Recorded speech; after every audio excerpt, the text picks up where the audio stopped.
Gandhi essentially was parachuted into India from South Africa. He spent more than 2 decades in South Africa under British supervision. His activities were closely monitored by the British, who were essentially ruling South Africa. So he was in South Africa for 2 decades. His actions were monitored. And I think after 2 decades plus, the British decided that he is somebody they can trust. And then they parachuted him into India.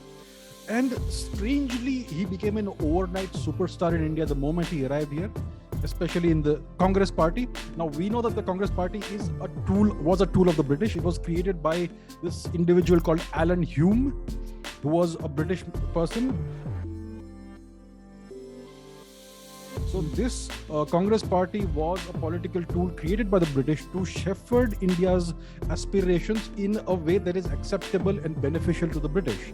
So instead of having a 1857 kind of rebellion or war of independence, they wanted the independence struggle to be put in that sort of a channel, in that sort of an outlet, which is very moderate and docile.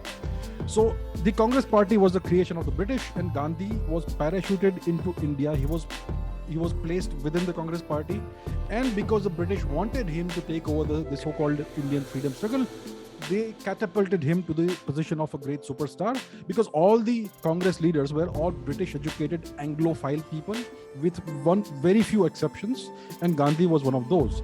So this was an artificial thing. Today the media, before the age of social media, the Indian media used to decide who became a superstar, who became prominent, and who was marginalized. Right. Similarly, the Congress Party was that sort of thing. And the entire media at the time was controlled by the British, and they started publishing great things about him. So overnight, he became a superstar. So it was all manufactured and engineered by the British.